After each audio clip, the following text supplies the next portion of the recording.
Hello everyone, welcome to my YouTube channel English literature zone. आज के video में हम लोग टीएमबी यूनिवर्सिटी का सेशन 2021 से 24 वालों का पार्ट थर्ड का इंग्लिश ऑनर्स का पेपर 7 का क्वेश्चन देखने वाले हैं कि एग्जाम में जो है पेपर 7 का क्वेश्चन कैसा आया, हम जो सजेशन दे रखे थे उससे कहाँ तक क्वेश्चन मैच कर रखा है और साथ ही साथ ऑब्जेक्टिव को भी सॉल्व करेंगे।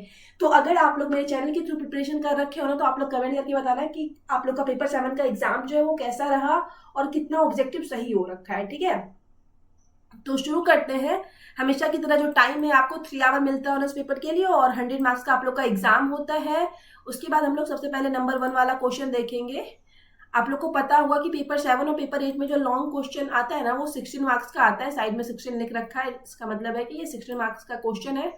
सबसे पहले नंबर 1 में आ रखा है, trace out the development and growth of Indian English poetry. Indian English poetry के ग्रोथ के बारे में पूछ रहा है और डेवलपमेंट के बारे में। इसी के और में आ रखा है, write A short note on Indian English fiction. Indian English fiction पे, जिसको कि हम लोग नॉवेल भी कहते हैं, इंडियन इंग्लिश नॉवेल, तो उस पे शॉर्ट नोट लिखने बोला है। तो दोनों में से कोई एक क्वेश्चन का आंसर आप लोग को एग्जाम में देना होता है। हम जो सजेशन में बोले थे, आप लोग को बोले थे कि pre independence Indian English poetry पढ़ के जाना है आप लोग को। ठीक है, तो वो pre independence Indian English poetry में से आप प्री इंडिपेंडेंस वर्ड हटा दोगे ना, तो वो इंडियन इंग्लिश पोएट्री बन जाएगा। और उस वाले क्वेश्चन के आंसर में भी, मतलब pre independence Indian English poetry के क्वेश्चन के आंसर में भी सारा हम इंडियन इंग्लिश पोएट के बारे में डिस्कस कर रखे हैं और सारा इंडियन इंग्लिश पोएम्स के बारे में डिस्कस कर रखे हैं। तो वो pre independence Indian English poetry वाला क्वेश्चन का आंसर जो है वो आप इस वाले क्वेश्चन में लिख सकते हो। बस प्री इंडिपेंडेंस वर्ड आपको हर जगह से हटाना होगा। तो नंबर 1 वाला तो मैच कर ही गया है। नंबर 2 में देख लेते हैं। नंबर 2 में आ रखा है, write a critical appreciation of any one of the following. मतलब कुछ पोएम दे रखा है, 3 पोएम दे रखा है, उसमें से किसी एक पे क्रिटिकल एप्रिसिएशन लिखने बोला है। ये भी 16 मार्क्स का है। तो हम लोग देख लेते हैं कि कौन कौन सा पोएम डिस्कस करने बोला हुआ है। ठीक है, 3 पोएम दिया हुआ है। सबसे पहले है ब्रिजी अप्रैल, सेकेंड है रेवल्यूशन, थर्ड है एन इंट्रोडक्शन। तो 3 पोएम में से किसी एक को डिस्कस करना है। लेकिन हम जो सजेशन में दे रखे थे ना, उसमें से ये वाला सेक्शन में कुछ भी मैच नहीं कर रखा है। और पेपर 6 में भी सेम ही हुआ था कि पोएम वाला सेक्शन से कुछ भी नहीं मैच किया था। तो पेपर 6 वाले क्वेश्चन को समझाते समय ही आप लोग को बता दिए थे कि एक्सप्लेनेशन में जब हम किसी पोएम को डिस्कस करते हैं ना, तो सेम आप वो एक्सप्लेनेशन वाला पोएम भी यहाँ पे यूज कर सकते हो। एक्सप्लेनेशन जब हम पेपर 7 का सॉल्व करवा रहे थे ना, तो उसमें हम एन इंट्रोडक्शन पोएम को लगभग 3 पेज में डिस्कस कर रखे हैं।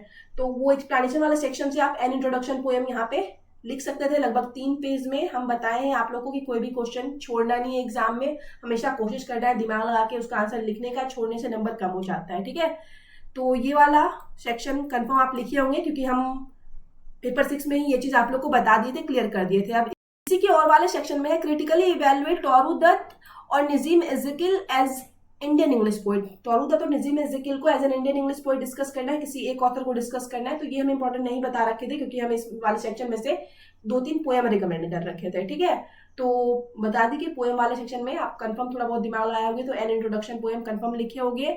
अब थर्ड नंबर देख लेते हैं कि थर्ड नंबर में क्या क्वेश्चन आ रखा है। Write a critical appreciation of the babus of Nayanjore का क्रिटिकल एप्रिसिएशन लिखने को बोल रहा है। और इसी के और में आ रखा है, summarise the ideas content in science, humanities and religion. तो दोनों में से कोई एक क्वेश्चन सॉल्व करना है। तो थर्ड वाले ऑप्शन के लिए ना हम 2 क्वेश्चन रिकमेंड कर रखे थे। एक कर रखे थे Indian civilization and culture by Mahatma Gandhi, और दूसरा बाबूज ऑफ नैनजोर। तो जो 2 हम आप लोग को रिकमेंड कर रखे थे, उसमें से तो एक मैच कर ही गया, द बाबूज ऑफ नैनजोर। तो कंफर्म है जो दोनों क्वेश्चन प्रिपेयर करके गए होंगे थर्ड वाले सेक्शन से, वो लिखे ही होंगे द बाबूज ऑफ नैनजोर के बारे में। अब हम लोग 4th नंबर देख लेते हैं। 4th नंबर में आ रखा है, justify the title of the novel waiting for Mahatma, 16 marks के लिए। और इसी के और वाले सेक्शन में आ रखा है, give a character sketch of Shri Ram और जगदीश। श्री राम और जगदीश में से किसी एक का कैरेक्टर स्केच लिखना है। तो ये दोनों क्वेश्चन हम अपनी बार के लिए इंपॉर्टेंट बताए थे। ये टाइटल वाला भी बताए थे कि इंपॉर्टेंट है, प्रिपेयर करके जाना, और श्री राम का कैरेक्टर स्केच भी बताए थे।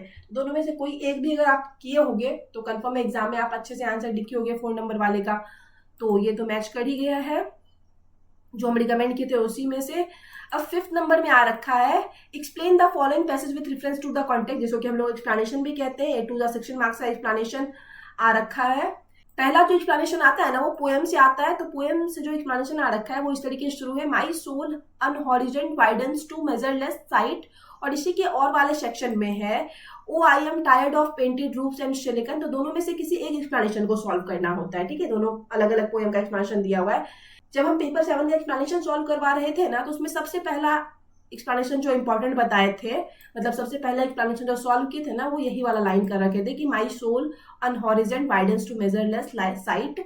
तो ये वाला एक्सप्लेनेशन तो मैच कर ही गया है। अगर आप सिर्फ एक एक्सप्लेनेशन भी याद कर पाए होंगे ना, तो वो एक मैच कर गया है। ठीक है, तो ये ए नंबर वाला एक्सप्लेनेशन आप लोग अच्छे से लिखे होंगे। और अगर इसकी बात करें तो आई am tired of painted roof, ये जो लाइन है ना, वो सरोजिनी नायडू का काफी famous poem summer would say लिया गया है। इसको हम नहीं सॉल्व करवा रखे थे, तो ए नंबर का पहला एक्सप्लेनेशन मैच कर ही गया है। और बी में देख लेते हैं कि बी में कौन कौन सा एक्सप्लेनेशन आ रखा है। बी में पहले है he had a great need to fly from himself, that was why he was on this train। तो ये जो एक्सप्लेनेशन है ना, ग्लोरी ऑफ द ट्विलाइट से आ रखा है। हम ग्लोरी ऑफ द ट्विलाइट से एक भी एक्सप्लेनेशन नहीं सॉल्व करवाए थे, लेकिन इसी के जो और वाले सेक्शन में एक और एक्सप्लेनेशन दे रखा है ना, वो देख लेते हैं कि दोनों में से कोई मैच किया है कि नहीं। हाँ, तो और में जो एक्सप्लेनेशन दे रखा है वो इस तरीके से शुरू है, I believe that the civilisation. तो सिविलाइजेशन वर्ड आया, तो इससे क्लियर हो गया कि जो एक्सप्लेनेशन है वो इंडियन सिविलाइजेशन एंड कल्चर से दे रखा है।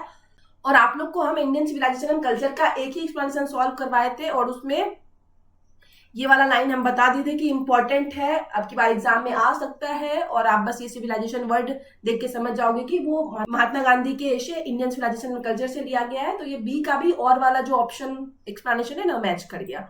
दोनों एक्सप्लेनेशन जो है मैच कर गया है, जो भी हमने कमेंट किए थे उससे सेम टू सेम आ गया। तो एक्सप्लेनेशन वाले सेक्शन में कंफर्म आप लोग को दिक्कत नहीं हुआ होगा, अगर आप लोग मेरे चैनल के थ्रू प्रिपरेशन करके गए हो तो।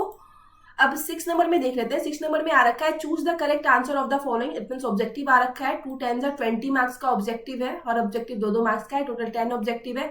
सबसे पहला जो ऑब्जेक्टिव है, नजीम एज़ेकिल वाज बोर्न इन, तो ये बार बार प्रीवियस ईयर में भी आ रखा है। इसका जो सही ऑप्शन हो जाएगा 1924 हो जाएगा।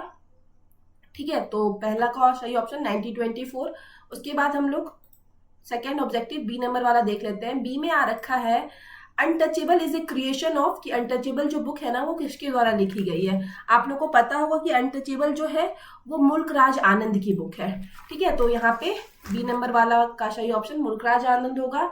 सी में है which of the following is not written by Sarojini Naidu, मतलब 3-4 ऑप्शन या 3-4 पोएम दे रखा है, जिसमें से पूछ रहा है कि कौन सा पोएम जो है सरोजिनी नायडू के द्वारा नहीं लिखा गया है।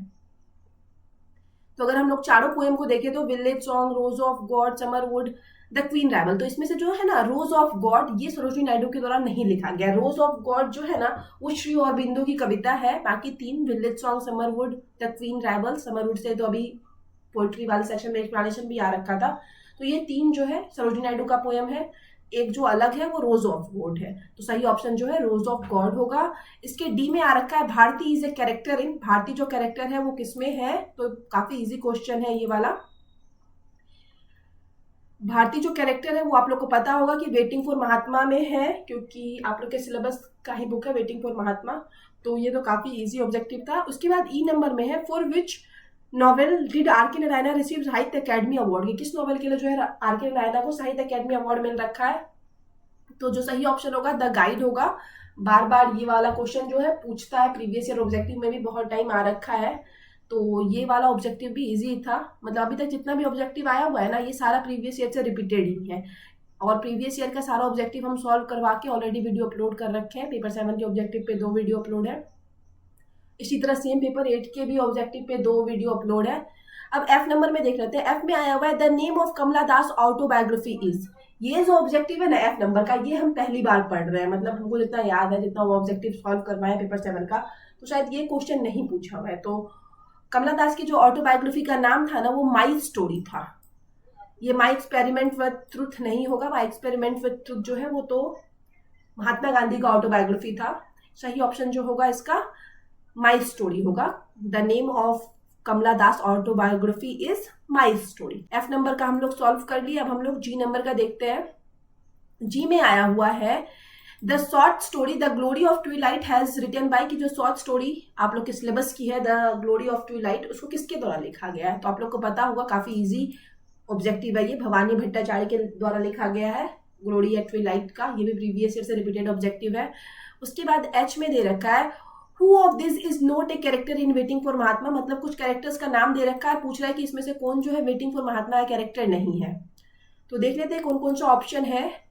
जगदीश, श्रीराम, भारती और कृष्णा। तो सही ऑप्शन जो है कृष्णा हो जाएगा। बाकी जो 3 कैरेक्टर है ना वो वेटिंग फॉर द महात्मा में ऑलरेडी अवेलेबल है, तो सही ऑप्शन कृष्णा हो जाएगा। उसके बाद आई नंबर में आ रखा है who penned the poem the dance of eunuchs, की द डांस ऑफ यूंचेस जो पोएम है ना वो किसके द्वारा लिखा गया। आप लोग को पता होगा द डांस ऑफ यूंचेस जो है आप लोग के सिलेबस में भी है ये कविता, और इससे कभी कभी एक्सप्लेनेशन भी पूछता है।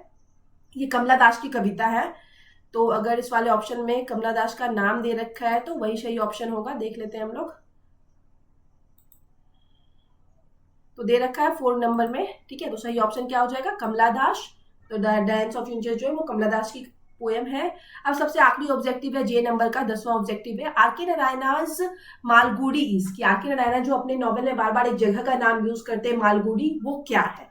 पहला ऑप्शन है विलेज इन केरला, केरला का कोई विलेज है, गांव है। ए टाउन इन केरला, केरला का कोई शहर है। आर के नारायणाज बर्थ प्लेस, की आर के नारायणा का जन्म स्थल है। और डी जो ऑप्शन है आखिरी जो ऑप्शन है एन इमेजनरी टाउन, कोई काल्पनिक शहर है। तो सही ऑप्शन यही हो जाएगा एन इमेजनरी टाउन, या फिर इसको एन ए फिक्शनल टाउन भी हम लोग कहते हैं। तो 10 ऑब्जेक्टिव जो है यहाँ पे खत्म हो जाता है। ऑब्जेक्टिव नॉर्मली आ रखा है, प्रीवियस ईयर से ही सारा रिपीटेड है। अगर आप लोग प्रीवियस ईयर अच्छे से प्रिपेयर करके गए होंगे कंफर्म है 9 ऑब्जेक्टिव तो अच्छे से आप लोग आंसर दिए होंगे। बस एक ऑब्जेक्टिव जो था ना कमला दास की ऑटोबायोग्राफी पूछ दिया था जिसका आंसर था माई स्टोरी, वो वाला ऑब्जेक्टिव हमको थोड़ा नया लगा। बाकी 9 प्रीवियस ईयर से रिपीटेड था। तो यहाँ पे क्वेश्चन खत्म होता है। नेक्स्ट जो एग्जाम है आप लोग का पेपर 8 का एग्जाम होने वाला है, तो आप लोग वो एग्जाम भी अच्छे से देना। All the best. तो मिलते हैं नेक्स्ट वीडियो में नेक्स्ट टॉपिक के साथ। आप लोग कमेंट करके बताना कि कितना ऑब्जेक्टिव आप लोग का सही हो रखा है।